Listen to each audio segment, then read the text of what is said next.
അഡീഷണലായിട്ട് കൊടുക്കുന്ന ഈ ഒരു ഉത്കണ്ഠ നീറ്റ് എക്സാമിന് വളരെ നെഗറ്റീവായിട്ട് ബാധിക്കും. കാരണം ഇതൊരു സിമ്പിൾ എക്സാമാണ്. ഒരിക്കലും നമ്മൾ വിചാരിക്കുക നമ്മൾ പഠിക്കാത്ത ഒരു ഭാഗത്തു നിന്നല്ല നമുക്ക് തെറ്റ് വരുന്നത്. വളരെ നന്നായിട്ട് അറിയാവുന്ന, വളരെ നമ്മൾ പരിശീലിച്ച, പഠിച്ച ഭാഗത്തു നിന്നാണ് വളരെ സിമ്പിളായിട്ട് എക്സാം വരുമ്പോൾ നമ്മൾ തെറ്റിക്കുകയുള്ളൂ. ഒരർത്ഥത്തിലും NTA നിങ്ങളെ ആരെയും പേടിപ്പിക്കാനായിട്ടോ നിങ്ങളെ ആരെയും വിശദമായിട്ട് പരിശോധന നടത്താനായിട്ടോ ഒന്നുമല്ല. അപ്പം നിങ്ങൾക്ക് ചോദിക്കാം പ്രീവിയസിൽ 1-2 കാര്യങ്ങൾ അങ്ങനെ സംഭവിച്ചിട്ടില്ലെന്ന്. അതൊരിക്കലും NTA അങ്ങനെ ആഗ്രഹിച്ചിരുന്നതല്ല. അതിനെ മറ്റുള്ളവർ മനസ്സിലാക്കിയപ്പോൾ വന്ന 1-2 പാകപ്പിഴകൾ മാത്രമേ ഉള്ളൂ. അതൊന്നും ഒരിക്കലും നമുക്കുണ്ടാവുകയില്ല. അവർ 1:30 മുമ്പ് നിങ്ങൾ എക്സാം ഹാളിൽ കയറണം എന്ന് പറഞ്ഞിട്ടുണ്ട്. തീർച്ചയായിട്ടും അതിനനുസരിച്ച് നമ്മൾ ഒരു 12:30-ക്കെങ്കിലും നമ്മൾ റിപ്പോർട്ട് ചെയ്യാൻ പാകത്തിൽ റെഡി ആവണം. അഡ്മിറ്റ് കാർഡ് 2 പേജ്, അതിനകത്ത് ഫോട്ടോ വേണം, ചെറിയ ഫോട്ടോ വേണം, വലിയ ഫോട്ടോ വേണം, തമ്പ് ഇംപ്രഷൻ വേണം, ഒരു അഡീഷണൽ ഫോട്ടോ വേണം, ഫോട്ടോ ID പ്രൂഫ് വേണം. ഇത് നേരത്തെ തന്നെ അവർ പറഞ്ഞിരിക്കുന്നതാണ്. നിങ്ങളുടെ ആപ്ലിക്കേഷനിലുള്ള പോലെ പേരും പുതിയ ഫോട്ടോയുമുള്ള ID വേണം. അത് കറക്റ്റായിട്ട് കൊണ്ടുപോകുക എന്നുള്ളത് നമ്മുടെ ഉത്തരവാദിത്തമാണ്. മെറ്റലുമായിട്ട് ബന്ധപ്പെട്ട ഒന്നും ഉണ്ടാകരുത്. ആഭരണങ്ങളൊന്നും കയ്യിൽ കരുതാൻ പാടില്ല. ഒരു തരത്തിലുള്ള ആഭരണങ്ങളും കൈ കയറാൻ പാടില്ല. ഷൂ ഉപയോഗിക്കാൻ പാടില്ല. സാധാരണ ചപ്പൽസേ ഉപയോഗിക്കാവുള്ളൂ. ഞാൻ പറയുന്ന എക്സാമിൻ്റെ സ്ട്രെസ്സിനെ കുറിച്ചോ അല്ലെങ്കിൽ റാങ്കിനെ കുറിച്ചോ ഉള്ള സ്ട്രെസ്സിനെ കുറിച്ചല്ല പറയുന്നത്. പരീക്ഷാ ദിവസം, പരീക്ഷാ ഹാള്, സെക്യൂരിറ്റി ചെക്കിങ്, അങ്ങനെയുള്ള അനാവശ്യമായ തയ്യാറെടുപ്പുകൾക്ക് നിങ്ങൾ കൊടുക്കുന്ന പ്രാധാന്യം നമ്മളെ നെഗറ്റീവിലോട്ട് കൊണ്ടുപോകുന്നതാണ് ഞാൻ ഉദ്ദേശിച്ചത്. അതില്ലാതെ വളരെ കൂളായിട്ട് നിങ്ങൾ പോയി എക്സാം എഴുതാൻ സാധിച്ചു കഴിഞ്ഞാൽ തന്നെ നിങ്ങൾക്ക് അതിനകത്ത് വളരെ സിമ്പിളായിട്ട് വരുന്ന ക്വസ്റ്റ്യൻസിന് വളരെ നന്നായിട്ട് നിങ്ങൾക്ക് പ്രാക്ടീസ് ചെയ്യാനായിട്ട് സാധിക്കും. സാർ, ഇപ്പോൾ കഴിഞ്ഞ വർഷങ്ങളിലൊക്കെ കുട്ടികൾ ഈ ഒരു എക്സാം കഴിഞ്ഞ് അഭിപ്രായപ്പെട്ടൊരു കാര്യമായിരുന്നു, അവർക്ക് ക്വസ്റ്റ്യൻ പേപ്പർ ലഭിച്ചതിൽ വൈകി, അതുപോലെ തന്നെ എക്സാമിനർ ഇടയ്ക്ക് വന്ന് ചെക്ക് ചെയ്തു. അപ്പോൾ ഇതൊക്കെ ഇത്തരത്തിലുള്ള ആരോപണങ്ങളെ നമുക്ക് എങ്ങനെ ക്ലിയർ ചെയ്യാം? തീർച്ചയായിട്ടും NTA ഭാഗത്തു നിന്ന് അങ്ങനെയുള്ള വീഴ്ചകളുണ്ട്. കാരണം ഇത്രയും കുട്ടികൾ പരീക്ഷ എഴുതുമ്പം പ്രോപ്പറായിട്ടൊരു ട്രെയിനിങ് ഇൻവിജിലേറ്റേഴ്സിന് കൊടുക്കാനായിട്ട് അവർക്ക് സാധിക്കാറില്ല. ഈ OMR പോലും ഏത് കുട്ടിയുടേതാണെന്ന് അസൈൻ ചെയ്താൽ വിടുന്നത്. അവിടെ നമ്മൾ റോൾ നമ്പർ എഴുതാൻ മറന്നുപോയാൽ പോലും അത് നമ്മളുടേതാണെന്ന് തിരിച്ചറിയാൻ അവർക്ക് മാർഗമുണ്ട്. അതൊരു സീരിയൽ നമ്പർ ഓർഡർ ഉണ്ട്, അതിനകത്ത് വേറൊരു ബാർകോഡുണ്ട്. ആ സീരിയൽ നമ്പർ അസൈൻ ചെയ്താൽ വരുന്നത്. അപ്പോൾ ഞാൻ റോൾ നമ്പർ എഴുതിയില്ലെങ്കിൽ പോലും അത് എൻ്റെ എന്നറിയാൻ മാർഗമുണ്ട്. എന്ന് പറഞ്ഞാൽ എഴുതാതിരിക്കുന്നതല്ല കേട്ടോ, തീർച്ചയായും എഴുതണം. റോൾ നമ്പർ ആദ്യം എഴുതുകയും ചെയ്യണം. നിങ്ങൾക്ക് OMR കിട്ടുമ്പോഴേ റോൾ നമ്പർ എഴുതണം. എക്സാമിനെ കുറിച്ച് മാത്രം അല്ലെങ്കിൽ എക്സാമിൽ മാത്രം ഫോക്കസ് ചെയ്ത് മുന്നോട്ട് പോകുന്ന വിദ്യാർത്ഥികളായിരിക്കണം നിങ്ങളെന്നൊക്കെ ശിവൻ സാർ വളരെ വ്യക്തമായിട്ട് പറയുകയുണ്ടായി. ഞാനിവിടെ കഴിഞ്ഞ വർഷം, അതായത് 2024 നീറ്റ് എൻട്രൻസ് എക്സാം എഴുതി കഴിഞ്ഞ് ബ്രില്യൻറ്റിലേക്ക് ഓടിയെത്തിയ ഒരു വിദ്യാർത്ഥിയുടെ ഒരു വീഡിയോ നമുക്ക് കാണാം. കമ്പയർ ടു ലാസ്റ്റ് 3 ഇയേഴ്സ് നോക്കുവാണെങ്കിൽ ബട്ട് ഇവിടുത്തെ മോഡൽ എക്സാം ഏറി എനിക്ക് ടോളറൻസ് കിട്ടി. എന്നിട്ട് എനിക്കെല്ലാം ചെയ്യാൻ പറ്റി. ആക്ച്വലി ഞാൻ OMR സബ്മിറ്റ് ചെയ്തപ്പോഴാണ് മനസ്സിലായി ഞാൻ നീറ്റാണ് ഏറിയത്. ആ സമയം ഞാൻ അത് ബ്രില്യൻറ്റ് മോഡൽ എക്സാം ഏറിക്കൊണ്ടിരുന്നു. It was a positive experience and I am very happy. ഈ സെയിം ടൈം ലാസ്റ്റ് ഇയർ ഞാൻ ഭയങ്കര ഡിപ്രസ്ഡ് ആയിരുന്നു. എനിക്ക് വലിയ മാർക്കൊന്നും ഇല്ലായിരുന്നു. എനിക്ക് വലിയ തോന്നില്ലായിരുന്നു എനിക്ക് ഇപ്പം കിട്ടുമായിരിക്കും ഒരു കോളേജ് അടുത്ത വർഷം. എനിക്കൊരു ഹോപ്പില്ലായിരുന്നു. പക്ഷെ ഇവിടെ വന്നിട്ട് ബ്രില്ലിന് പറഞ്ഞു എന്താ ചെയ്യേണ്ടത്, എന്താ പഠിക്കേണ്ടത്, എന്താണ് ചെയ്യേണ്ടത് എന്ന് പറഞ്ഞു തന്ന കാരണം ഞാൻ അത് ഫോളോ ചെയ്തു. ഞാൻ എല്ലാം ഫോളോ ചെയ്തു. എനിക്ക് അതിൻ്റെ ആ എഫക്റ്റാണ് ഞാൻ ഇപ്പോൾ ഇവിടെ ഇരിക്കുന്നത്. എനിക്കിപ്പോൾ ചിരിക്കാതെ നിർത്താൻ പറ്റില്ല.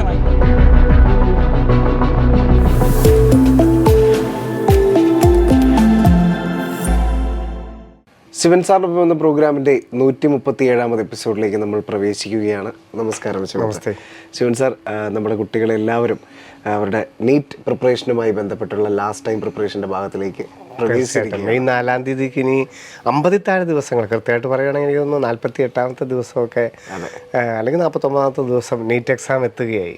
ഏറ്റവും കരുതലോടുകൂടി വിദ്യാർത്ഥികൾ പഠിച്ചുകൊണ്ടിരിക്കുന്ന ഒരു സമയമാണ്. തീർച്ചയായിട്ടും എത്ര വർഷത്തെ അവരുടെ ആഗ്രഹമാണ്, അതിനുള്ള തയ്യാറെടുപ്പുകളാണ്, അവരുടെ രക്ഷിതാക്കളുടെ പ്രാർത്ഥനകളാണ്. തീർച്ചയായിട്ടും. അപ്പോൾ ഈ ഒരു സ്വപ്ന സാക്ഷാത്കാരത്തിൻ്റെ നിമിഷങ്ങളിലേക്ക് എടുത്തുകൊണ്ടിരിക്കുന്ന വിദ്യാർത്ഥികൾ ഇപ്പോൾ ഏറ്റവും പ്രധാനമായും കരുതേണ്ട കാര്യങ്ങൾ എന്തെല്ലാമാണ് സാർ? തീർച്ചയായിട്ടും 2024, 23, 22, 21 നമുക്ക് തരുന്നൊരു ചരിത്രമുണ്ട്. ഒന്ന് പരീക്ഷയുടെ മോഡ് ഒരു ഈസി ടു മോഡറേറ്റ് ലെവൽ എക്സാമാണ്. എക്സാമിനെ ഭയക്കേണ്ടതായിട്ടില്ല, ക്വസ്റ്റ്യൻസിനെ ഭയക്കേണ്ടതായിട്ടില്ല. ഒരു സമചിത്തതയോടുകൂടി വളരെ ബാലൻസിങ് ആയിട്ട് വരുന്നൊരു ക്വസ്റ്റ്യനാണ്.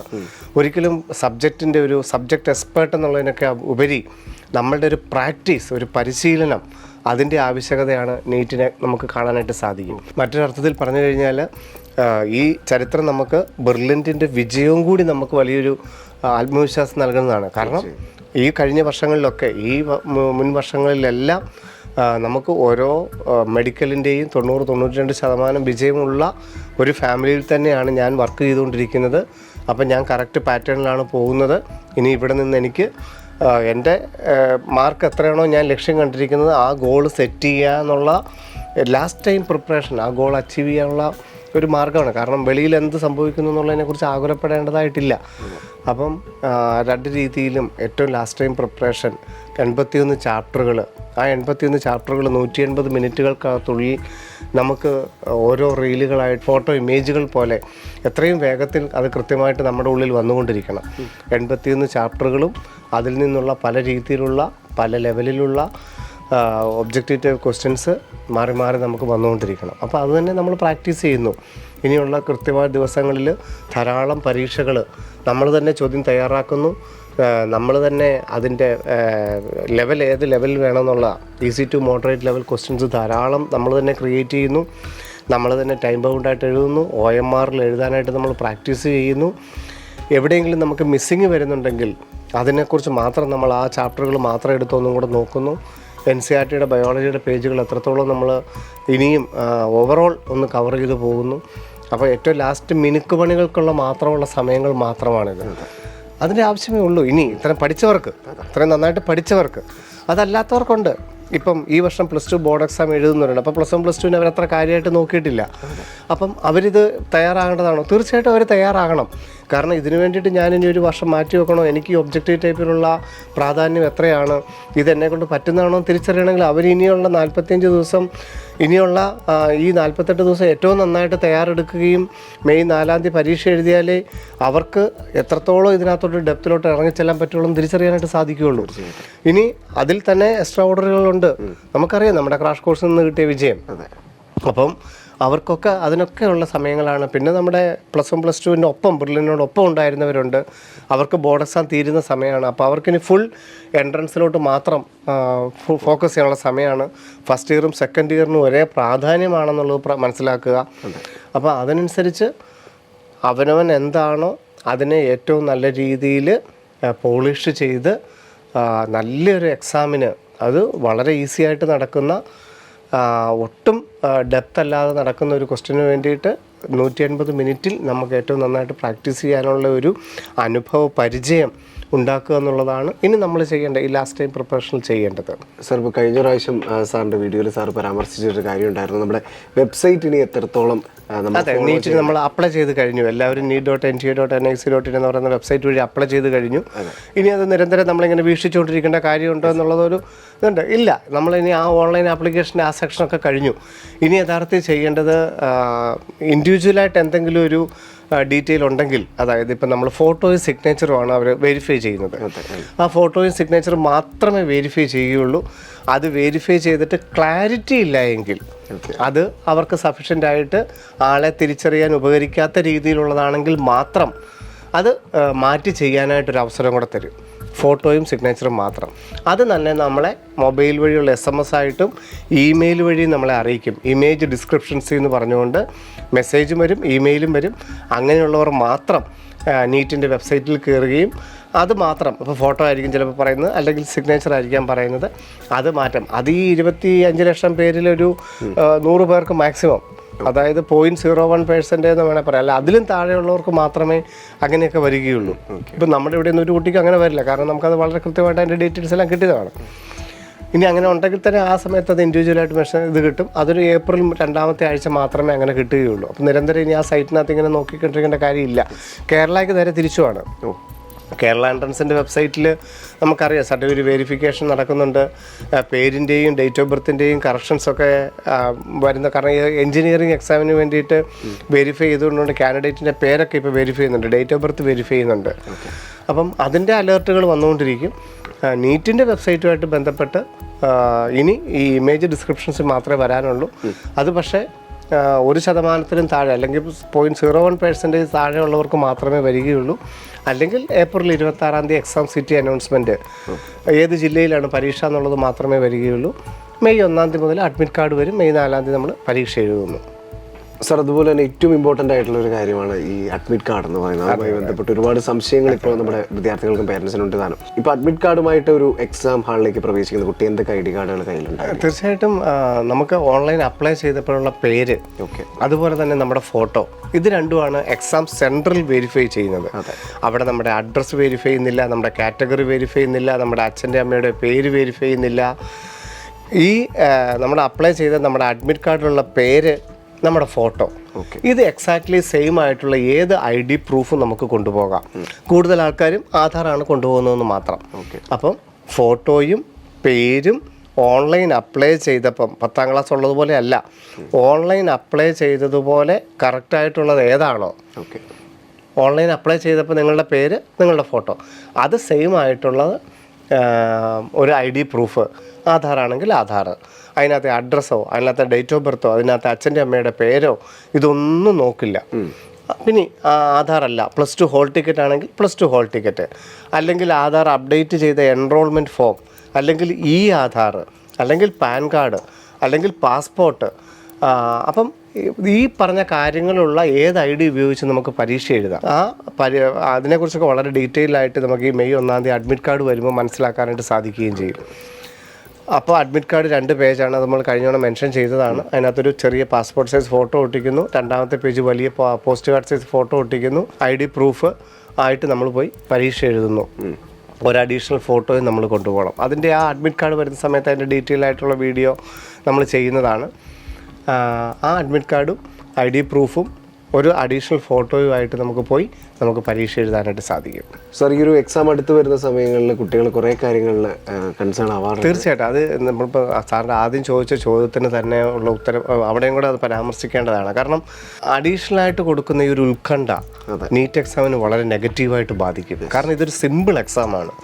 ഒരിക്കലും നമ്മൾ വിചാരിക്കുക നമ്മൾ പഠിക്കാത്ത ഒരു ഭാഗത്തു നിന്നല്ല നമുക്ക് തെറ്റ് വരുന്നത്. വളരെ നന്നായിട്ട് അറിയാവുന്ന, വളരെ നമ്മൾ പരിശീലിച്ച, പഠിച്ച ഭാഗത്തു നിന്നാണ് വളരെ സിമ്പിളായിട്ട് എക്സാം വരുമ്പോൾ നമ്മൾ തെറ്റിക്കുകയുള്ളൂ. നമ്മുടെ കണ്ണിൽ കാണാതെ പോകും ചില വാക്കുകൾ, ചില ചാപ്റ്ററുകളെക്കുറിച്ചൊക്കെ നമുക്ക് വളരെ വ്യക്തമായ അറിവുണ്ടെങ്കിൽ നമ്മൾ അതിൽ നിന്ന് അറിയാതെ തെറ്റുവരും. ഇത് ഈ ഓവറായിട്ട് നമ്മൾ ഈ ബാക്കിയുള്ള കാര്യങ്ങൾ, പഠിത്തത്തിനപ്പുറത്തുള്ള കാര്യങ്ങളെക്കുറിച്ച് നമ്മൾ ഓവറായിട്ട് ആങ്ഷ്യസ് ആകുന്നത് കൊണ്ട് പറ്റുന്ന തെറ്റുകളാണ്. അതുകൊണ്ട് നിങ്ങൾ ദയവായിട്ട് ഇപ്പം നമ്മൾ പറഞ്ഞു, കാരണം ഒരു സബ്ജക്റ്റ് എക്സ്പേർട്ട് എന്നുള്ളതിനൊക്കെ അപ്പുറത്ത് വളരെ കൂളായിട്ട് നിങ്ങൾ എത്രത്തോളം മോഡൽ എക്സാമുകൾ ബ്രില്യൻ്റിൽ എഴുതിയിട്ടുണ്ട്, അതുപോലെ തന്നെ വളരെ ഈസി വോക്കോറായിട്ട് നിങ്ങൾ അവിടെ പോയി പരീക്ഷ എഴുതിയിട്ട് തിരിച്ചു വരിക. ഒരർത്ഥത്തിലും NTA നിങ്ങളെ ആരെയും പേടിപ്പിക്കാനായിട്ടോ നിങ്ങളെ ആരെയും വിശദമായിട്ട് പരിശോധന നടത്താനായിട്ടോ ഒന്നുമല്ല. അപ്പം നിങ്ങൾക്ക് ചോദിക്കാം പ്രീവിയസിൽ 1-2 കാര്യങ്ങൾ അങ്ങനെ സംഭവിച്ചിട്ടില്ല എന്ന്. അതൊരിക്കലും NTA അങ്ങനെ ആഗ്രഹിച്ചിരുന്നതല്ല. അതിനെ മറ്റുള്ളവർ മനസ്സിലാക്കിയപ്പോൾ വന്ന 1-2 പാകപ്പിഴകൾ മാത്രമേ ഉള്ളൂ. അതൊന്നും ഒരിക്കലും നമുക്കുണ്ടാവുകയില്ല. കേരളത്തിലൊക്കെ ഒരിടത്ത് മാത്രമൊക്കെയാണ് ആകെ ഡ്രസ് കോഡിൻ്റെ കാര്യത്തിലൊക്കെ സംഭവിച്ചിരിക്കുന്നത്. അപ്പം വളരെ ഈസി ആയിട്ട് പോയി എക്സാം എഴുതാനുള്ള ഒരു അറ്റ്മോസ്ഫിയറാണ്. പിന്നെ ഇത് ആരുടെയാണ് ഉത്തരവാദിത്തം അല്ലേ? തീർച്ചയായും എൻ്റെ ആഗ്രഹമായിരുന്നു, എനിക്ക് വളരെ ഒരു 5ാം ക്ലാസ്സിലോ 6ാം ക്ലാസ്സിലോ പഠിച്ചപ്പോൾ എൻ്റെ ആഗ്രഹമായിരുന്നു. അതനുസരിച്ചാണ് ഞാൻ തയ്യാറായത്. ഞാൻ ഇത്രയധികം റിപ്പീറ്റ് ചെയ്തത്, അല്ലെങ്കിൽ ഞാൻ +1 +2നോടൊപ്പം തന്നെ ഞാൻ ഇതിനായിട്ട് ഇത്രയധികം തയ്യാറെടുത്തുകൊണ്ട് ഞാൻ ഈ പരീക്ഷയ്ക്കായിട്ട് തയ്യാറെടുക്കുന്നത്. അപ്പോൾ ഇത് എൻ്റെ ഉത്തരവാദിത്വം തന്നെയാണ്. മെയ് 4-ാം തീയതി ഏറ്റവും നന്നായിട്ട് പരീക്ഷ എഴുതുക എന്നുള്ളത്. അതൊരിക്കലും NTA-ക്കാരുടെയോ ആ സ്കൂൾ അധികൃതരുടെ കാര്യമോ അല്ലെങ്കിൽ മറ്റൊരാളുടെ തലയിൽ കെട്ടിവെക്കരുത്. എന്തൊക്കെയാണോ NTA പറഞ്ഞിരിക്കുന്നത് അത് പാലിക്കാൻ ഞാൻ ബാധ്യസ്ഥനാണ്. അപ്പം അവർ അഡ്മിറ്റ് കാർഡിൽ പറഞ്ഞിരുന്ന കാര്യങ്ങൾ എന്താണ്, ഫോട്ടോയിൽ പറഞ്ഞിരുന്ന കാര്യം എന്താണ്, ID പ്രൂഫിൽ പറഞ്ഞിരുന്ന കാര്യം എന്താണ്, ഈവൻ ഡ്രസ് കോഡിൽ പറഞ്ഞിരിക്കുന്ന കാര്യം എന്താണ്, അത് പാലിക്കുക. നോർമലായിട്ട് പോയി പരീക്ഷ എഴുതുക. അവർ 1:30 മുമ്പ് നിങ്ങൾ എക്സാം ഹാളിൽ കയറണം എന്ന് പറഞ്ഞിട്ടുണ്ട്. തീർച്ചയായിട്ടും അതിനനുസരിച്ച് നമ്മൾ ഒരു 12:30-ക്കെങ്കിലും നമ്മൾ റിപ്പോർട്ട് ചെയ്യാൻ പാകത്തിൽ റെഡി ആവണം. അഡ്മിറ്റ് കാർഡ് 2 പേജ്, അതിനകത്ത് ഫോട്ടോ വേണം, ചെറിയ ഫോട്ടോ വേണം, വലിയ ഫോട്ടോ വേണം, തമ്പ് ഇംപ്രഷൻ വേണം, ഒരു അഡീഷണൽ ഫോട്ടോ വേണം, ഫോട്ടോ ID പ്രൂഫ് വേണം. ഇത് നേരത്തെ തന്നെ അവർ പറഞ്ഞിരിക്കുന്നതാണ്. നിങ്ങളുടെ ആപ്ലിക്കേഷനിലുള്ള പോലെ പേരും പുതിയ ഫോട്ടോയുമുള്ള ID വേണം. അത് കറക്റ്റായിട്ട് കൊണ്ടുപോകുക എന്നുള്ളത് നമ്മുടെ ഉത്തരവാദിത്തമാണ്. അപ്പം അതിനനുസരിച്ചൊരു ID പ്രൂഫ്, ഒറിജിനൽ ID പ്രൂഫായിട്ട് നമ്മൾ പോകാൻ അതൊക്കെ ഇപ്പോഴേ നമുക്ക് തയ്യാറാക്കി വെക്കാം.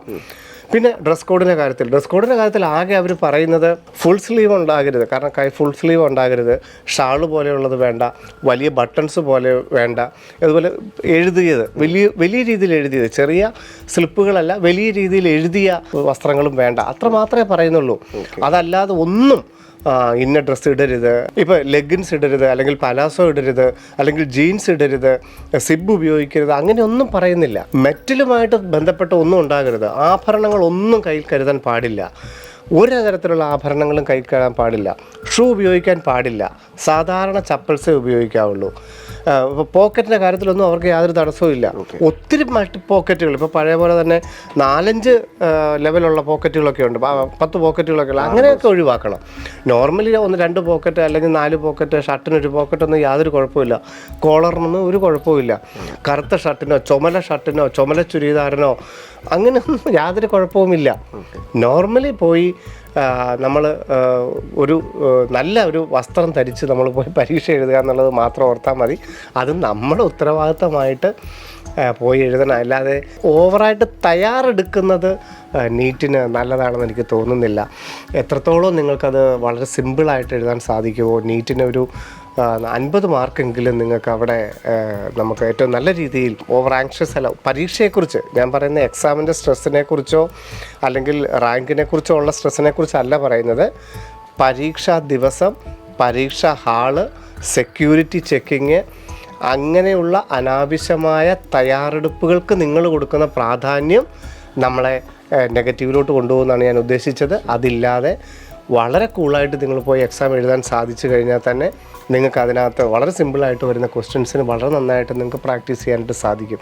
അപ്പോൾ ഡ്രസ് കോഡിനെ കുറിച്ച് ഡീറ്റെയിൽ ആയിട്ട് നമ്മുടെ മാരാൻ ടീച്ചർ പറഞ്ഞിട്ടുണ്ട്. അതൊക്കെ നിങ്ങൾ ഫോളോ ചെയ്യുക. ഇല്ലെങ്കിൽ നിങ്ങളുടെ വീട്ടിലുള്ള നോർമൽ ഒരു ഡ്രസ്സ്, ഇപ്പം ഒരു ആൺകുട്ടിയാണെങ്കിൽ ഒരു പാൻറ്റ് അല്ലെങ്കിൽ ഒരു ജീൻസ്, ബെൽറ്റ് സമ്മതിക്കില്ല, മെറ്റൽ ക്ലിപ്പുള്ള ബെൽറ്റ് സമ്മതിക്കില്ല, അതല്ലാത്ത അല്ലെങ്കിൽ ട്രാക്ക് സൂട്ട് പോലെയുള്ളതൊക്കെ, അല്ലെങ്കിൽ ഒരു ടീഷർട്ട്, അത് കോളറുള്ളതായിക്കോട്ടെ കുഴപ്പമൊന്നുമില്ല, പക്ഷേ ഹാഫ് സ്ലീവ് ആയിരിക്കണം. അല്ലെങ്കിൽ ഷർട്ടാണെങ്കിലും കുഴപ്പമൊന്നുമില്ല, ഷർട്ടിനകത്ത് ചെറിയ ബട്ടൺസ് ഒന്നും കുഴപ്പമില്ല. പെൺകുട്ടികളാണെങ്കിൽ ജീൻസും ടീഷർട്ടോ അല്ലെങ്കിൽ ചുരിദാറോ ഷാൾ ഉപയോഗിക്കാൻ സമ്മതിക്കില്ല എന്ന് മാത്രമേ ഉള്ളൂ. ഒത്തിരി ഫ്ലീറ്റുകളൊക്കെ, സാധാരണ ഫ്ലീറ്റുകൾക്കൊന്നും ഒരു കുഴപ്പവുമില്ല, അത് പറയാൻ അങ്ങനെയൊന്നും ഒരു ചെക്കിംഗ് ഒന്നും ഇല്ല. മെറ്റലായിട്ട് നമ്മുടെ ഉള്ള ഇപ്പം ഹുക്കുകളോ ചെറിയ ക്ലിപ്പുകളൊന്നും നോക്കരുതെന്ന് തന്നെയാണ് അവരുടെ നിയമം. പക്ഷേ ഈ എക്സാം സെൻറ്ററിൽ അവരിതിനെ തെറ്റിദ്ധരിച്ച് ചിലപ്പോൾ പല കാര്യങ്ങളും നോക്കുന്നുണ്ടായിരിക്കാം. പക്ഷേ ഇന്നർ ഇയേഴ്സ് ആണെങ്കിൽ പോലും നിങ്ങൾ മെറ്റലായിട്ട്, ഞാൻ പറഞ്ഞല്ലോ, ഉത്തരവാദിത്വം നമ്മുടേതാണ്. അതുകൊണ്ട് ഇന്നർ ഡ്രസ്സ് ആണെങ്കിലും മെറ്റലായിട്ടുള്ള എല്ലാ പീസുകളും ഒഴിവാക്കുക. അതല്ലാത്തതുണ്ടല്ലോ, അതല്ലാത്തത് ഇപ്പോൾ അവൈലബിൾ ആണ്. അപ്പോൾ അങ്ങനെയുള്ള കാര്യങ്ങൾ മാത്രം ശ്രദ്ധിക്കുക. പിന്നെ റിച്വൽസായിട്ട് ബന്ധപ്പെട്ട ചരടുകൾ അതൊന്നും സമ്മതിക്കില്ല, കയ്യിൽ ചരടുകളൊന്നും കെട്ടാൻ സമ്മതിക്കില്ല, തകിടുകൾ പോലുള്ളൊന്നും സമ്മതിക്കില്ല. ഏറ്റവും ക്ലീനായിട്ട് പോയി എക്സാം എഴുതാൻ സാധിക്കണം. കാരണം ഇതിനകത്ത് നീറ്റ് ക്രാക്ക് ചെയ്യുമോ, നീറ്റിന് 720 മാർക്ക് കിട്ടുമോ, അല്ല, അതൊന്നും അല്ല. നമ്മൾ എത്രത്തോളം ആഗ്രഹിച്ച് നമ്മൾ തയ്യാറെടുത്താണ്, എത്രത്തോളം എഫേർട്ട് നമ്മളെല്ലാവരും, കുട്ടികൾ, രക്ഷിതാക്കൾ, ബ്രില്യൻ ടീം എല്ലാവരും ഇട്ടതാണ്. അപ്പോൾ അതിൻ്റെ ഒരു ഫലം നമുക്ക് കിട്ടണം. അപ്പോൾ അതിന് വേണ്ടിയിട്ട് വളരെ കൂളായിട്ട് പോയി എക്സാം എഴുതുക.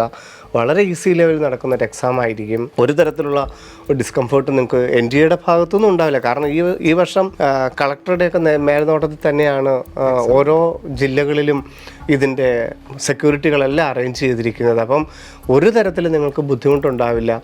സാധാരണ പോയി എഴുതാനുള്ള, അപ്പോൾ ഓവർ കോൺഷ്യസ് ആകാതിരിക്കുക, അല്ലേ? അത് തന്നെയല്ലേ എൻ്റെ വാക്ക്. അനാവശ്യമായ ഉത്കണ്ഠകൾ ഒരിക്കൽ കൂടി ആവർത്തിക്കുന്നു. പരീക്ഷയെക്കുറിച്ചുള്ളതല്ല, എക്സാം ഹാളിനെ കുറിച്ചോ അവിടുത്തെ ചെക്കിങ്ങിനെ കുറിച്ചോ സെക്യൂരിറ്റി ചെക്കിങ്ങിനെ കുറിച്ചോ ആധാറിനെ കുറിച്ചോ ഹോൾ ടിക്കറ്റിനെ പരീക്ഷയെ അപ്ലൈ ചെയ്തിട്ടുണ്ടെങ്കിൽ നിങ്ങൾ പരീക്ഷ എഴുതിയിരിക്കും. അതിനെക്കുറിച്ച് ഓർത്താൽ മാത്രം മതി. സാറ് പറഞ്ഞ പോലെ തന്നെ ഇനിയുള്ള സമയങ്ങളിൽ നമ്മൾ എങ്ങനെ പഠിക്കണം എന്നുള്ള കാര്യത്തെക്കുറിച്ചാണ് ഏറ്റവും പ്രധാനമായും ചിന്തിക്കേണ്ടത്. പരീക്ഷ എഴുതണം എന്നുള്ളതുണ്ട്. എങ്ങനെ ആയിരിക്കണം ഞാൻ മെയ് 4-ാം തീയതി പരീക്ഷ എഴുതേണ്ടത്? ഇപ്പം ഞാൻ ഈ ഡ്രസ് കോഡിൻ്റെ കാര്യം പറഞ്ഞില്ലേ, നമ്മുടെ ക്യാമ്പസിലോട്ട് നോക്കി എത്രയോ കുട്ടികളാണെന്നറിയോ നീറ്റ് എക്സാമിൻ്റെ അതേ ഡ്രസ് കോഡ് ഇട്ട് വന്ന് പരീക്ഷ എഴുതുന്നത്. നമുക്ക് അതിശയം വിചാരിക്കും. കാരണം അവരുടെ തയ്യാറെടുപ്പ് പഠിത്തം എന്നുള്ളതിനപ്പുറത്ത് ഇപ്പോഴേ തുടങ്ങുകയാണ്. അവർ ടവല് കയ്യിൽ വെക്കില്ല, വാച്ച് കെട്ടത്തില്ല, വെള്ളത്തിനൊരു കുപ്പി വെള്ളം കുടിക്കും, വെള്ളത്തിന് പറഞ്ഞൊരു കുപ്പി എടുക്കും. പേന മാത്രമേ, പേന യഥാർത്ഥത്തിൽ NTA തരുന്നതാണ്, പക്ഷേ ഇവിടെ നമുക്ക് വർക്ക് ചെയ്യേണ്ടത് കൊണ്ട് പേന മാത്രം അവർ അഡീഷണൽ എടുക്കും. ഒരു അരമുക്കാൽ മണിക്കൂറെങ്കിലും അവർ നമ്മുടെ എക്സാം ഹാളിനകത്ത് വരും. ആ സമയത്ത് അവർ ബുക്ക് തുറന്ന് നോക്കത്തേയില്ല. അവർ ഏറ്റവും കാമായിട്ടിരിക്കും. കാരണം ആ ഒരു സമയം നമുക്ക് 2 മണിക്കാണല്ലോ എക്സാം തുടങ്ങുന്നത്. അപ്പോൾ 1:30-ക്കാണ് നമുക്ക് ഗേറ്റ് ക്ലോസ് ചെയ്യുന്നത്. ക്വസ്റ്റ്യൻ പേപ്പറിൻ്റെ പാക്കറ്റ് നമുക്ക് കിട്ടുന്നത് 1:45 കിട്ടുള്ളൂ. അത് നമ്മൾ ഓപ്പൺ ചെയ്ത് 1:50 നമുക്ക് ക്വസ്റ്റ്യൻ പാക്കറ്റ് ഓപ്പൺ ചെയ്യാൻ പറ്റുള്ളൂ. ക്വസ്റ്റ്യൻ്റെ ഫ്രണ്ട് പേജിൽ നമ്മൾ എഴുതുന്നു. 1:55 2 മണിയൊക്കെ ആയിട്ട് നമുക്ക് OMR എടുക്കാൻ സമ്മതിക്കുകയുള്ളൂ. OMR മാർക്ക് ചെയ്യുന്നു, മുമ്പോട്ട് പോകുന്നു. അപ്പം അതൊക്കെ അവർ ചെയ്യുന്ന രീതി നമ്മൾ നോക്കണം. കൃത്യം ആ രീതിയിൽ തന്നെയാണ് അവർ പ്രാക്ടീസ് ചെയ്യുന്നത്. കാരണം പഠിത്തത്തിനപ്പുറത്ത് അവർ പ്രാക്ടീസ് ചെയ്യുക. ഇപ്പോഴേ എങ്ങനെയാണ് ഞാൻ 4-ാം തീയതി പരീക്ഷ എഴുതേണ്ടതെന്നുള്ളതിനെക്കുറിച്ച്, എങ്ങനെയാണ് ഞാൻ 4-ാം തീയതി ഏറ്റവും ഉത്തരവാദിത്തത്തോടെ പരീക്ഷ എഴുതേണ്ടത്. പരീക്ഷാ ഹാളിൽ ഏറ്റവും കുറഞ്ഞ ഒരു 3/4 മണിക്കൂർ മുമ്പെങ്കിലും ഇനിയുള്ള എല്ലാ എക്സാമുകളും വന്നിരിക്കണം. ഒരു കാരണവശാലും അവസാനത്തെ ഈ ഒരു 3/4 മണിക്കൂർ നിങ്ങൾ ബുക്ക് മറിച്ച് നോക്കുക, പഠിക്കുക, കാണാപ്പാടം പറയാം, അത് നോക്കരുത്. കാമാകാൻ സാധിക്കുക. ഏറ്റവും നമ്മൾ ഒരു ശ്വാസോച്ഛ്വാസമൊക്കെ വളരെ വളരെ ഡീപ്പായിട്ട് നമ്മുടെ ശ്വാസോച്ഛ്വാസമൊക്കെ എടുത്ത് എത്രത്തോളം നമ്മുടെ ശരീരത്തിനെ ഒന്ന് കാമാക്കാൻ സാധിക്കുമോ അതൊക്കെ നമ്മളൊന്ന് പ്രാക്ടീസ് ചെയ്യണം. അല്ലാതെ പഠിത്തത്തിനപ്പുറത്തുള്ള ഏറ്റവും പ്രധാനപ്പെട്ട കാര്യങ്ങളാണ്. നിങ്ങൾക്ക് നമ്മുടെ ക്യാമ്പസുകളിൽ വന്നു കഴിഞ്ഞാൽ പല ക്ലാസ്സുകളിലും നമുക്കത് കാണാനായിട്ട് സാധിക്കും. തിരിച്ചും പറ്റും. 2 മണിക്ക് തന്നെ ഓടിക്കയറി വരുന്നവർ ഇപ്പോഴും ഉണ്ട്, ഇല്ലെന്ന് ഞാൻ പറയുന്നില്ല. അതുപോലെ തന്നെ ഇനി 1:30-ക്ക് വന്നാൽ തന്നെ അവസാനത്തെ അരമണിക്കൂർ പലവിധ ബുക്കുകൾ എടുത്ത് ഉറക്കെ വായിച്ച് പഠിക്കുന്നവരെ നമുക്ക് കാണാനായിട്ട് സാധിക്കും. അപ്പം ആ ശീലങ്ങൾ മാറ്റാനായിട്ട്, ആ ഓവർ ആങ്സൈറ്റി മാറ്റാനായിട്ടുള്ള കാമായിട്ട് ഏറ്റവും സമാധാനത്തോടെ പരീക്ഷ എഴുതുക നമ്മുടെ ഉത്തരവാദിത്തമാണ്. അതിന് നമ്മൾ തന്നെയാണ് തയ്യാറാവേണ്ടത്. സാർ ഇപ്പോൾ പറഞ്ഞു നമ്മുടെ കുട്ടികൾ തയ്യാറെടുക്കുന്നൊരു രീതിയെക്കുറിച്ച് സാർ പറയുന്നത്. തീർച്ചയായിട്ടും സാർ നമ്മളെ കേട്ടുകൊണ്ടിരിക്കുന്ന ഈ വർഷമൊക്കെ ആദ്യമായിട്ട് എഴുതുന്ന കുട്ടികളുണ്ടാവും. അതിനൊരു പക്ഷേ അവർക്ക് കർച്ചീഫ് എപ്പോഴും അവർ കൂടെ കൂട്ടിക്കൊണ്ടാണ്. കാരണം കൈ വേർക്കുന്നവരുണ്ടാവും. ഒന്നാമത് ഉച്ച സമയത്താണ് പരീക്ഷ, അപ്പോൾ കൈ വേർക്കുന്നവരുണ്ടാവും. പിന്നെ അതുപോലെ തന്നെ ഇടയ്ക്ക് ദാഹിക്കുന്നവരൊക്കെ ഉണ്ട്. അപ്പോൾ വെള്ളം എങ്ങനെ ചെയ്യുക, ആ കാര്യങ്ങളും കൂടെ വളരെ വ്യക്തമായി പറയാം. ഒന്നാമത് നമ്മൾ വാച്ചിൻ്റെ കാര്യം പറഞ്ഞു. നമുക്ക് വാച്ച് ഉപയോഗിച്ച് നിങ്ങൾ പരീക്ഷ എഴുതരുത്. കാരണം എല്ലാ ക്ലാസ് റൂമിലും ക്ലോക്ക് ഉണ്ട്. എല്ലാ വിദ്യാർത്ഥികൾക്കും കാണാൻ പാകത്തിന് ക്ലോക്ക് അറേഞ്ച് ചെയ്യണം എന്നുള്ളത് നിഷ്കർഷിച്ചിട്ടുണ്ട്. അതുകൊണ്ട് വാച്ച് നമുക്ക് കൊണ്ടുപോകാനായിട്ട് പറ്റില്ല. സമയം നമ്മളെ അറിയിക്കാനായിട്ട് ബെല്ലുണ്ട്. ഓരോ 1:30, 1:45, 2 മണി, അതുപോലെ തന്നെ 3 മണി, 4 മണി, 5 മണിയൊക്കെ അറിയിക്കാനായിട്ട് ബെൽ സിസ്റ്റം ഉണ്ട്. അപ്പോൾ സമയത്തിനെക്കുറിച്ച് നിങ്ങൾ ഒരു തരത്തിൽ നിങ്ങൾ ആശങ്കപ്പെടേണ്ടതില്ല. അത് കൃത്യമായിട്ട് അവിടെ അതിന് സംവിധാനങ്ങളുണ്ട്. ഇനി ഈ പറഞ്ഞ പോലെ തന്നെ വെള്ളത്തിൻ്റെ കാര്യം, വെള്ളം നമുക്ക് കൊണ്ടുപോകാം. ഒരു transparent water bottle with water നമുക്ക് കൊണ്ടുപോകാനുള്ള അനുവാദമുണ്ട്. അപ്പം വെള്ളം കുടിക്കാനായിട്ട് നമ്മളെ ഇടയ്ക്ക് വിളി വിടുകയില്ല. വെള്ളം നമുക്ക് കൊണ്ടുപോകാം. പിന്നെ വാഷ്റൂം ഉപയോഗിക്കാനായിട്ട് നമുക്ക് ഇതിനിടയിൽ വാഷ്റൂമിന് ഉപയോഗിക്കാനായിട്ട് നമുക്ക് പോകാനുള്ള അനുവാദമുണ്ട്. ഇപ്പോൾ വാഷ്റൂമിൽ പോകുന്നതിന് തെറ്റൊന്നുമില്ല. പക്ഷേ വാഷ്റൂമിൽ പോയാൽ നമ്മൾ ആദ്യത്തെ സെക്യൂരിറ്റി ചെക്കിങ്, അതിന് ഫ്രിസ്കിങ് എന്നാണ് പറയുന്നത്. അതായത് മെറ്റൽ ഡിറ്റക്ടർ ഉപയോഗിച്ച് നമ്മളെ മൊത്തം ഒന്ന് പരിശോധിക്കുന്നു, മെറ്റലായിട്ട് ബന്ധപ്പെട്ട കാര്യങ്ങൾ, അതുപോലെ ഐറിസിൻ്റെ ചെക്കിങ്. അപ്പോൾ ആ സെക്യൂരിറ്റി ചെക്കിങ്ങിലൂടെ എല്ലാം നമ്മൾ ഒന്നും കൂടെ കടന്നു പോകണം. അപ്പോൾ നമുക്ക് കുറച്ച് സമയനഷ്ടം അവിടെ ഉണ്ടാകും. അപ്പം അതുകൊണ്ട് വാഷ്റൂമിൽ പോകുന്നതിന് തടസ്സമില്ല. പക്ഷേ വീണ്ടും നമുക്ക് ഈ ഒരു സിസ്റ്റത്തിലൂടെ കടന്നു പോകേണ്ടത് കൊണ്ട് നമ്മുടെ സമയം നഷ്ടപ്പെടും എന്നുള്ള കാര്യം ഓർത്തിരിക്കുക. അപ്പോൾ അതൊക്കെ കൺട്രോൾ ചെയ്യാനുള്ള ഒരു കഴിവ് നോക്കണം. പിന്നെ നമ്മൾ പറഞ്ഞു ഈ കൈ വേർക്കുന്ന പോലുള്ള കാര്യങ്ങൾ, അതിന് നമ്മുടെ ഉടുപ്പ്, നമ്മുടെ സാധാരണ നമ്മൾ ധരിക്കുന്ന ഡ്രസ്സ് കോട്ടൺ ആയിരിക്കുമല്ലോ, അതിൽ തന്നെ നമ്മുടെ കൈ തുടയ്ക്കാൻ മാത്രമേ പറ്റുള്ളൂ. ഒരു കാരണവശാലും ഹാൻഡ് കർച്ചീഫുകൾ ഉപയോഗിക്കാൻ സമ്മതിക്കില്ല. അതുപോലെ ടാബുകൾ, നമ്മുടെ മരുന്നുകൾ എന്തെങ്കിലും ഉണ്ടെങ്കിൽ, ചെറിയ ഫ്രൂട്ട്സ് പോലുള്ള ഫുഡ് ഐറ്റം എന്ന് അതൊന്നും അനുവദിക്കില്ല. ഡയബറ്റിക് പേഷ്യൻ്റ് ആണെങ്കിൽ മാത്രം ഈ ഏത്തപ്പഴം പോലെയുള്ള ചെറിയ ഫ്രൂട്ട്സ് മാത്രം നമുക്ക് കൈവെക്കാനുള്ള, അത് അങ്ങനെയുള്ളവർക്ക് മാത്രം കൈവെക്കാനുള്ള അവകാശമുണ്ട്. അതല്ലാത്ത ആഹാര സാധനങ്ങളോ ഒന്നും കടത്തിവിടുകയില്ല. കൈ വേർക്കുന്നവരാണെന്നുണ്ടെങ്കിൽ അവനവൻ്റെ വസ്ത്രത്തിൽ തന്നെ ഇത് ഉപയോഗിക്കുക എന്നുള്ളത് മാത്രമേ ഉള്ളൂ. പിന്നെ ഭക്ഷണക്രമം, നമ്മളൊരു ഇപ്പം തന്നെ നമുക്കത് പരിശീലിക്കാം. കാരണം ഒരു 12:30-ക്ക് മുമ്പെങ്കിലും നമ്മൾ ആഹാരം കഴിക്കേണ്ടി വരും, അല്ലേ? നമ്മളൊരു 11, 11:30, 12 മണിക്ക് മുമ്പ് നമ്മൾ ആഹാരം കഴിക്കേണ്ടി വരും. പിന്നെ നമ്മൾ 1:30-ക്ക് കയറി കഴിഞ്ഞ് കഴിഞ്ഞാൽ 5 മണി വരെ നമ്മൾ എക്സാം ഹാളിലാണ് ചിലവഴിക്കുന്നത്. അപ്പോൾ അതൊക്കെ ഒന്ന് പ്രാക്ടീസ് ചെയ്യുന്നത് നല്ലതായിരിക്കും. 4-ാം തീയതി എങ്ങനെയാണ് പരീക്ഷ എഴുതേണ്ടതെന്നുള്ളതിന് വ്യക്തമായ ചിത്രം എല്ലാവർക്കും മുമ്പിലുണ്ട്. അത് പ്രാക്ടീസ് ചെയ്യുക. അതിനെ എതിർക്കാനായിട്ട് എന്തിനാണ് ഇങ്ങനൊരു നിയമമെന്നോ അല്ലെ ഫ്രിസ്കിങ്ങിലോ, ഇപ്പം നമ്മൾ തട്ടമിട്ടുകൊണ്ട് നമുക്ക് പരീക്ഷ എഴുതാനായിട്ട് പോകും, അല്ലെ കന്യാസ്ത്രീ സമൂഹമാണെങ്കിൽ ആ വേഷത്തിൽ നമുക്ക് പരീക്ഷ എഴുതാൻ പോകാം. അങ്ങനെയാണ് പോകേണ്ടതെങ്കിൽ അവരുടെ സെക്യൂരിറ്റി ചെക്കിങ്ങിന് അനുവാദം കൊടുത്തേക്കുക. അവർക്ക് അവരുടേതായ ഒരു രീതി, അതിന് ഈ പറഞ്ഞ ഫ്രിസ്കിങ് തന്നെ അതിന് പറയുന്നത്. അവർക്ക് അതിനകത്ത് വേറെ കുഴപ്പങ്ങളൊന്നും ഇല്ല എന്നുള്ള ഒരു എക്സാമിന് ചെല്ലേണ്ട, ഈ നമുക്ക് 1:30-ക്കാണ് കയറേണ്ടത്, ഒരു 12:30-ക്കെങ്കിലും നേരണം. നമ്മൾ 12 മണിയാകുമ്പോഴേക്കും ചെന്നേക്കുക, 1 മണിക്കൂർ മുമ്പ് നേരത്തെ റിപ്പോർട്ട് ചെയ്താൽ പോരെ. അപ്പം അതിനൊന്നും യാതൊരു വിധത്തിലുള്ള തടസ്സങ്ങളും ഇല്ല. വളരെ കൂളായിട്ട് പോയിട്ട് എക്സാം എഴുതുക, ഏറ്റവും സന്തോഷത്തോടു കൂടി വളരെ പ്ലസൻ്റ് ആയിട്ട് പോയിട്ട് എക്സാം എഴുതുക. എക്സാമിൻ്റെ ടഫിനെ കുറിച്ചോ അല്ലെങ്കിൽ അവിടുത്തെ കാര്യങ്ങളെക്കുറിച്ചോ ഒന്നും നിങ്ങൾ പേടിക്കേണ്ട. അനാവശ്യമായിട്ട് ആ എക്സാം സെൻറ്ററിനെ കുറിച്ചോ അവിടെയുള്ള കാര്യങ്ങളെക്കുറിച്ചോ അവനവൻ്റെ ഡ്രസ്സിങ് രീതിയെക്കുറിച്ചോ ഒന്നും ഒരു തരത്തിലുള്ള ബുദ്ധിമുട്ടും നിങ്ങൾക്കുണ്ടാക്കില്ല. ഏറ്റവും നല്ല രീതിയിൽ പരീക്ഷ എഴുതാനായിട്ട് പറ്റും. സാർ, ഇപ്പോൾ കഴിഞ്ഞ വർഷങ്ങളിലൊക്കെ കുട്ടികൾ ഈ ഒരു എക്സാം കഴിഞ്ഞ് അഭിപ്രായപ്പെട്ടൊരു കാര്യമായിരുന്നു, അവർക്ക് ക്വസ്റ്റ്യൻ പേപ്പർ ലഭിച്ചതിൽ വൈകി, അതുപോലെ തന്നെ എക്സാമിനർ ഇടയ്ക്ക് വന്ന് ചെക്ക് ചെയ്തു. അപ്പോൾ ഇതൊക്കെ ഇത്തരത്തിലുള്ള ആരോപണങ്ങളെ നമുക്ക് എങ്ങനെ ക്ലിയർ ചെയ്യാം? തീർച്ചയായിട്ടും NTA ഭാഗത്തു നിന്ന് അങ്ങനെയുള്ള വീഴ്ചകളുണ്ട്. കാരണം ഇത്രയും കുട്ടികൾ പരീക്ഷ എഴുതുമ്പം പ്രോപ്പറായിട്ടൊരു ട്രെയിനിങ് ഇൻവിജിലേറ്റേഴ്സിന് കൊടുക്കാനായിട്ട് അവർക്ക് സാധിക്കാറില്ല. അവർ സാധാരണ ചെയ്യുന്നത് സ്കൂളിൻ്റെ പ്രിൻസിപ്പൾമാർക്ക് ഓൺലൈനായിട്ട് അല്ലെങ്കിൽ ഏത് രീതിയാണെന്ന് അറിയില്ല, പക്ഷേ ആ സ്കൂൾ പ്രിൻസിപ്പൾമാർക്കാണ് അവർ ട്രെയിനിങ് കൊടുക്കുന്നത്. അത് സപ്പോർട്ടിംഗ് സ്റ്റാഫുകൾക്ക് അവരാണത് പാസ് ചെയ്യേണ്ടത്. ഈ ഒരു മെസ്സേജസ് അവരുടെ ഒരു ട്രെയിനിങ് ടോപ്പ് ടു ബോട്ടം എത്തുന്നുണ്ടോ എന്നുള്ള കാര്യത്തിൽ സംശയം തന്നെയാണ്. അപ്പോൾ ഈ പ്രിൻസിപ്പൾമാർക്ക് കൊടുക്കുന്ന ആ ഒരു ട്രെയിനിങ് പ്രോഗ്രാം അവരവരുടെ സപ്പോർട്ടിംഗ് സ്റ്റാഫുകൾക്ക് കൊടുക്കുകയാണ് രീതി. അപ്പോൾ ആ മെസ്സേജുകൾ അല്ലെങ്കിൽ ആ ട്രെയിനിങ് സെക്ഷന് ടോപ്പ് ടു ബോട്ടം എത്തുന്നുണ്ടോ എന്നുള്ള കാര്യത്തിൽ നമുക്ക് സംശയമാണ്. അത് ഈ വർഷം 100% കൃത്യമായിട്ട് നടക്കുമെന്ന് നമുക്ക് പ്രതീക്ഷിക്കേണ്ട കാര്യമില്ല. പക്ഷേ ഇതിനെക്കുറിച്ച് നമുക്കൊരു ബോധം ഉണ്ടായിരിക്കണം. 1:30 ഗേറ്റ് ക്ലോസ് ചെയ്യുന്നു, അപ്പോൾ 1:30 മുമ്പ് നമ്മൾ എത്താൻ നമ്മൾ ബാധ്യസ്ഥരാണ്. 1:45 വരെ ഈ എക്സാമിനെ കുറിച്ച് ആ ഇൻവിജിലേറ്റേഴ്സ് നമുക്ക് പറയേണ്ട സമയമാണ്. അത് പറഞ്ഞാലും പറഞ്ഞില്ലെങ്കിലും നമുക്കറിയാം, എന്നാലും അതിനുള്ള സമയമാണ്. അവിടെ വേറൊരു ആക്ഷനും ആ സമയത്ത് നടക്കുന്നില്ല. 1:30 മുതൽ 1:45 വരെ എന്നുള്ളത് നമ്മൾ അറിഞ്ഞിരിക്കുക. 1:45 പേനയും, അത് പ്രത്യേകം ഓർക്കുക, പേനയും ക്വസ്റ്റ്യൻ ബുക്കിലെറ്റ്, അതൊരു പ്ലാസ്റ്റിക് കവറിനകത്ത് എൻവലപ്പ് ഇരിക്കുന്നത്. ഇത് രണ്ടും നമ്മുടെ ടേബിളിൽ ഓരോ റോൾ നമ്പറിനനുസരിച്ച് നമുക്ക് അസൈൻ ചെയ്തിട്ടുണ്ട്. ആ റോൾ നമ്പറിൽ മാത്രമേ ഇരിക്കാവുള്ളൂ. കാരണം ഈ കുട്ടി ഇപ്പം ശിവകുമാർ EP എന്ന് പറയുന്നത് എനിക്കൊരു റോൾ നമ്പർ അസൈൻ ചെയ്തിട്ടുണ്ടെങ്കിൽ എനിക്ക് ഏത് ക്വസ്റ്റ്യൻ ആണെന്നുള്ളത്, ഏത് വേർഷൻ ആയിരിക്കണം, ഏത് ക്വസ്റ്റ്യൻ ആണെന്നുള്ളത് അസൈൻ ചെയ്താൽ വരുന്നത്. ഇപ്പം മറ്റൊരാൾ ആബ്സെൻ്റ് ആണെന്ന് വിചാരിച്ച് എനിക്ക് ബെഞ്ചിൻ്റെ അപ്പുറത്ത് പോയിരിക്കാനാവില്ല. അല്ലെങ്കിൽ ഒരു ആബ്സെൻ്റ് ആയിട്ടുള്ളൊരു കുട്ടിയുടെ ക്വസ്റ്റ്യൻ പേപ്പർ എനിക്ക് എഴുതാനുള്ള അർഹതയില്ല. എൻ്റെ റോൾ നമ്പറിൽ അസൈൻ ചെയ്ത് വരുന്ന ക്വസ്റ്റ്യൻ മാത്രമേ എനിക്ക് എഴുതാനായിട്ട് സാധിക്കുകയുള്ളൂ. അപ്പം എൻ്റെ സീറ്റിൽ എനിക്ക് ക്വസ്റ്റ്യൻ ബുക്കിലെറ്റ് വരും, പേന വരും. അത് ഓർമ്മയിലിരിക്കണം. ഒരു കാരണവശാലും അത് മാറ്റി കിട്ടില്ല, വേറൊരാളുടെ അടുത്ത് ഉപയോഗിക്കാനും നമുക്ക് പറ്റില്ല. അപ്പം അത് 1:45 ഈ പേനയും ക്വസ്റ്റ്യൻ ബുക്കിലെറ്റും കിട്ടണം. 1:50 ആകുമ്പം ഈ പ്ലാസ്റ്റിക് എൻവലപ്പ് നമ്മൾ അത് വളരെ കീറാൻ എളുപ്പമാണ്, കത്തിയൊന്നും നമുക്ക് തരികയില്ല. നമ്മൾ തന്നെ പേന കൊണ്ടോ എല്ലാം കീറിയെടുത്തിട്ട് അതിനകത്തെ ആദ്യത്തെ ക്വസ്റ്റ്യൻ ബുക്കിലെറ്റ് നമ്മൾ എടുക്കും. അപ്പോൾ അതിനകത്ത് OMR ഇരിക്കുന്നത്. ആ ക്വസ്റ്റ്യൻ ബുക്കിലെറ്റിൻ്റെ വെളിയിൽ നമ്മളുടെ പേര്, റോൾ നമ്പർ, സൈന്, സമയം ഒക്കെ അവരെന്താണോ പറയുന്നത് ആ കാര്യങ്ങൾ പൂരിപ്പിക്കാനുള്ള സമയമാണ്. 1:55 ആകുമ്പോഴാണ് പിന്നീട് യഥാർത്ഥത്തിൽ NTA പറയുന്നതനുസരിച്ച് ക്വസ്റ്റ്യൻ ബുക്കിലെറ്റ് പൊട്ടിക്കുകയും OMR വെളിയിലെടുത്ത് OMR ഫില്ല് ചെയ്യാനുള്ള സമയം. OMRനകത്ത് റോൾ നമ്പർ, ടെസ്റ്റ് കോഡ്, അതുപോലെ തന്നെ കുട്ടിയുടെ പേര്, അച്ഛൻ്റെ പേര്, അമ്മയുടെ പേര്, എക്സാമിൻ്റെ ടൈം, സിഗ്നേച്ചർ ഒക്കെ ഉണ്ട്. എന്തൊക്കെയാണോ ഉള്ളത് അതല്ല ചുമ്മാ എഴുതി വിടുക. കാരണം അതിനകത്ത് റോൾ നമ്പർ നമ്മൾ പറഞ്ഞു, ഈ OMR പോലും ഏത് കുട്ടിയുടേതാണെന്ന് അസൈൻ ചെയ്താൽ വിടുന്നത്. അവിടെ നമ്മൾ റോൾ നമ്പർ എഴുതാൻ മറന്നുപോയാൽ പോലും അത് നമ്മളുടേതാണെന്ന് തിരിച്ചറിയാൻ അവർക്ക് മാർഗ്ഗമുണ്ട്. അതൊരു സീരിയൽ നമ്പർ ഓർഡർ ഉണ്ട്, അതിനകത്ത് വേറൊരു ബാർകോഡുണ്ട്. ആ സീരിയൽ നമ്പർ അസൈൻ ചെയ്താൽ വരുന്നത്. അപ്പോൾ ഞാൻ റോൾ നമ്പർ എഴുതിയില്ലെങ്കിൽ പോലും അത് എൻ്റെ എന്നറിയാൻ മാർഗ്ഗമുണ്ട്. എന്ന് പറഞ്ഞാൽ എഴുതാതിരിക്കണം നല്ല കേട്ടോ, 100% എഴുതണം. റോൾ നമ്പർ ആദ്യം എഴുതുകയും ചെയ്യണം. നിങ്ങൾക്ക് OMR കിട്ടുമ്പോഴേ റോൾ നമ്പർ എഴുതണം. റോൾ നമ്പർ എഴുതുകയും ചെയ്യണം, കറക്റ്റ് ബബിളും കറുപ്പിക്കുകയും ചെയ്യണം.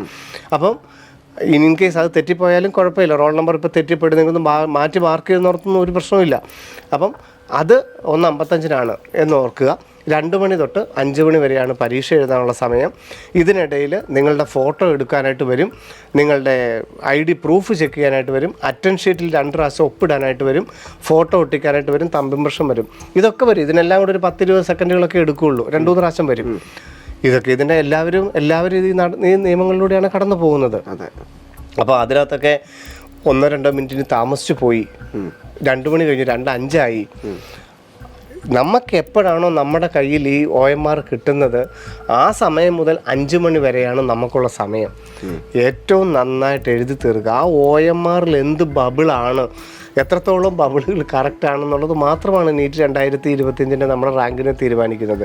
അവിടെ നമുക്ക് കിട്ടിയത് 1 മിനിറ്റ് താമസിച്ചാണ്, 5 മിനിറ്റ് താമസിച്ചാണ്. അതുകൊണ്ട് നമ്മുടെ റാങ്കിങ്ങിൽ കുറച്ച് എക്സ്ട്രാ മാർക്ക് തരണം, അങ്ങനെയൊന്നും നമുക്ക് സംഭവിക്കില്ല. അതുകൊണ്ട് അവിടെ നമുക്ക് അവർ ട്രെയിൻഡ് ആണോ ഇല്ലയോ എന്നുള്ളതിനെക്കുറിച്ച് നമ്മൾ നോക്കേണ്ടതില്ല. സമയം ഇതാണ് എന്നുള്ളത് ഓർക്കുക. 1:45 കിട്ടിയില്ലെങ്കിൽ എഴുന്നേറ്റ് നിന്ന് ഏറ്റവും സൗമ്യമായ രീതിയിൽ ഏറ്റവും റെസ്പെക്റ്റായിട്ട് അവരോട് ചോദിക്കുക, മാഡം അല്ലെങ്കിൽ സാർ ഇത് 1:45 ക്വസ്റ്റ്യൻ ബുക്കിലിട്ട് തരേണ്ടത്, ഇതിൻ്റെ കൂടെ പേന തന്നില്ല, ഇതും തരണം, താങ്കൾക്ക് അറിയില്ല എന്നുണ്ടെങ്കിൽ താങ്കളുടെ NDAയുടെ ഒരു ഇൻവിജിലേറ്റർ എപ്പോഴും സ്കൂളുകളിലുണ്ട്, അവരോട് ചോദിച്ചിട്ട് ഇത് മേടിച്ച് തരാമോ, ഇനി 1:50 ബെല്ലടിച്ചു ഒരു തുറക്കാൻ സമ്മതിച്ചില്ലെങ്കിൽ എഴുന്നേറ്റ് നിന്ന് സന്തോഷത്തോടെ ചോദിക്കുക, ഇത് തുറന്നോട്ടെ. അതുപോലെ 2 മണിക്ക് നിങ്ങൾക്ക് അപ്പോഴും ക്വസ്റ്റ്യൻ ബുക്കിലെറ്റ് OMR തന്നില്ലെങ്കിൽ എഴുന്നേറ്റ് ഇത് ചിരിച്ചുകൊണ്ട് തന്നെ ചോദിക്കുക, 2 മണിയായി മാം ഇത് തരാമോ എന്ന് ചോദിക്കുക. ഇല്ല എങ്കിൽ എപ്പോഴാണോ നമ്മുടെ കയ്യിലോട്ട് കിട്ടുന്ന ആ സമയം മുതൽ നമ്മൾ ഏറ്റവും നന്നായിട്ട് എഴുതുക, ഏറ്റവും നന്നായിട്ട് പെർഫോം ചെയ്യുക. അപ്പം അതൊക്കെ എത്ര പേർക്കാണ് കഴിഞ്ഞ തവണ ഒരു എക്സാം സെൻറ്ററിലെങ്ങാണ്ടാണ് ആകെപ്പാടെ പരീക്ഷയ്ക്ക് അല്പം താമസിച്ചു പോയത്. അതൊന്നും ഒരിക്കലും അതാണ് ഞാൻ പറഞ്ഞത്. ഇപ്പം നമ്മളിത് പറയുമ്പോൾ തന്നെ ഇതിന് കമൻറ്റിലോട്ട് വരുന്ന പേരൻസ് അല്ലെങ്കിൽ കുട്ടികളും ഉണ്ട്, ഇത് പേടിപ്പിക്കുകയല്ലേ എന്ന് ചോദിച്ചുകൊണ്ട്. അതൊക്കെ ഇപ്പം ഏതാണ്ട് 600ഓളം ജില്ലകളിലായിട്ട് നടക്കുന്ന ആയിരക്കണക്കിന് എക്സാം സെൻറ്ററുകളിൽ 1 or 2 സെൻറ്ററുകളിലാണ് അങ്ങനെ സംഭവിക്കുന്നത്. അതൊന്നും ഒരിക്കലും ഇവിടെയൊന്നും ഒരു കുഴപ്പം ഉണ്ടാവില്ല. അപ്പം ഓവറായിട്ട് നമ്മൾ എക്സാം സെൻറ്ററിനെയോ അവിടെയുള്ള നടപടികളെയോ എക്സാമിനിടയ്ക്ക് ഇങ്ങനെ ഇൻവിജിലേറ്റേഴ്സ് ചെക്ക് ചെയ്യുന്നതിനെ കുറിച്ചൊന്നും നമ്മൾ ഓർക്കേണ്ട. നമ്മൾ എങ്ങനെയാണോ ബ്രില്യൻറ്റിൽ മോഡൽ എക്സാമുകൾ എഴുതുന്നത് അതുപോലെ വന്ന് നമ്മുടെ ഈ OMRൽ ഏറ്റവും കൃത്യമായിട്ട് എഴുതാനുള്ളത് അതിനാണൊരു പ്രാക്ടീസ് കൊടുക്കേണ്ടത്. അപ്പോൾ ഒരിക്കലും അതുകൊണ്ട് ഇത്ര നേരത്തെ തന്നെ നമ്മൾ ഇങ്ങനെയുള്ള കാര്യങ്ങൾ ചർച്ച ചെയ്യുന്നത്. കാരണം ഇനിയും 45 ദിവസം അല്ലെങ്കിൽ 48 ദിവസത്തോളം ഉണ്ടെങ്കിൽ പോലും നമ്മൾ ഈ കാര്യം ചർച്ച ചെയ്യുന്നത് ഈ സ്ട്രഗിളുകൾ ഏത് വന്നു കഴിഞ്ഞാലും ക്വസ്റ്റ്യൻ പേപ്പർ താമസിക്കുന്ന ഉൾപ്പെടെ ഏത് വന്നു കഴിഞ്ഞാലും ഏറ്റവും കാമായിട്ട് ഞാൻ പരീക്ഷ എഴുതും. അവിടെ ഒന്നുമില്ല എക്സാം സെൻറ്ററിൽ ഡ്രസ്സിനെ കുറിച്ചോ അഡ്മിറ്റ് കാർഡിനെ കുറിച്ചോ അതിനെക്കുറിച്ചൊന്നുമില്ല. ഏറ്റവും കൂളായിട്ട് പരീക്ഷ, അതെൻ്റെ ഉത്തരവാദിത്തമാണ്. സമയത്തിനെക്കുറിച്ചോ അങ്ങനെയുള്ള കാര്യങ്ങൾ അത് കാമായിട്ട് പരീക്ഷ എഴുതാനുള്ളത് പ്രാക്ടീസ് ചെയ്യുക. ഏറ്റവും നല്ല രീതിയിൽ നീറ്റ് 2025 മലയാളികൾക്ക് എഴുതാനായിട്ട് സാധിക്കും. 2025ലും നല്ല രീതിയിൽ നമുക്ക് പെർഫോം ചെയ്യാൻ സാധിക്കട്ടെ എന്ന് തന്നെയാണ് ആഗ്രഹിക്കുന്നത്.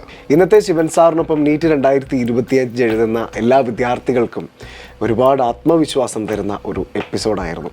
കാരണം ഏറ്റവും കൃത്യമായിട്ട് എങ്ങനെയാണ് നീറ്റ് 2025നെ നമ്മൾ അഭിമുഖീകരിക്കേണ്ടത്, അല്ലെങ്കിൽ നമുക്ക് ചുറ്റും നടക്കുന്ന മറ്റ് കാര്യങ്ങളെക്കുറിച്ച് ഓർത്ത് നിങ്ങൾ ടെൻഷൻ അടിക്കാതെ സ്റ്റേ ഫോക്കസ്ഡ് ഓൺ നീറ്റ് 2025 എക്സാമിനെ കുറിച്ച് മാത്രം, അല്ലെങ്കിൽ എക്സാമിൽ മാത്രം ഫോക്കസ് ചെയ്ത് മുന്നോട്ട് പോകുന്ന വിദ്യാർത്ഥികളായിരിക്കണം നിങ്ങളെന്നൊക്കെ ശിവൻ സാർ വളരെ വ്യക്തമായിട്ട് പറയുകയുണ്ടായി.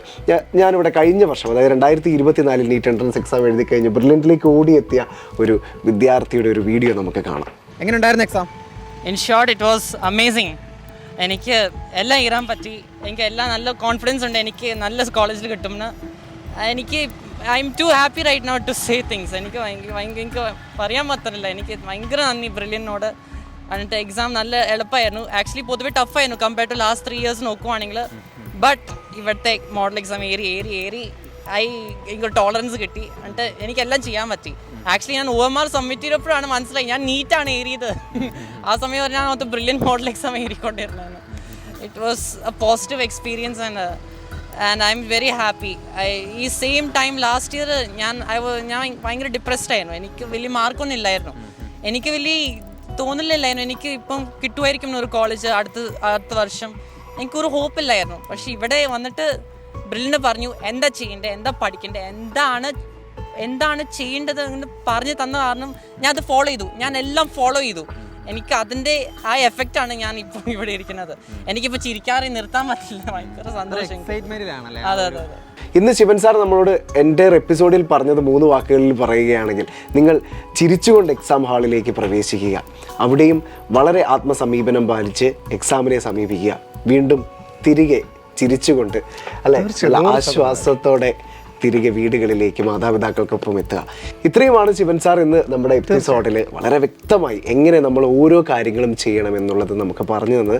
അപ്പോൾ തീർച്ചയായിട്ടും 2025 നീറ്റ് എൻട്രൻസ് എക്സാം എഴുതാൻ പോകുന്ന ഓരോ വിദ്യാർത്ഥികളും, നേരത്തെ പറഞ്ഞ വിദ്യാർത്ഥി പറഞ്ഞ വാക്ക് കേട്ടല്ലോ, അതുപോലെ തന്നെ വളരെ സന്തോഷപൂർവ്വം നമ്മൾ ബ്രില്യൻറ്റിൽ കണ്ട എല്ലാ ചോദ്യങ്ങളും ഒക്കെ ചെയ്ത് പരിശീലിച്ചത് തന്നെയാണ് അവിടെ വന്നത് എന്നൊക്കെ പറയാനുള്ള ഇട നിങ്ങൾക്ക് തീർച്ചയായിട്ടും വരട്ടെ. ലോകമെമ്പാടും ഇരുന്ന് ഞങ്ങളെ കേട്ടുകൊണ്ടിരുന്ന എല്ലാ മലയാളി പ്രേക്ഷകർക്കും ഹൃദയത്തിൽ നിറഞ്ഞ നന്ദി, നമസ്കാരം. Brilliant Study Center, India's #1 coaching center for NEET and JEE.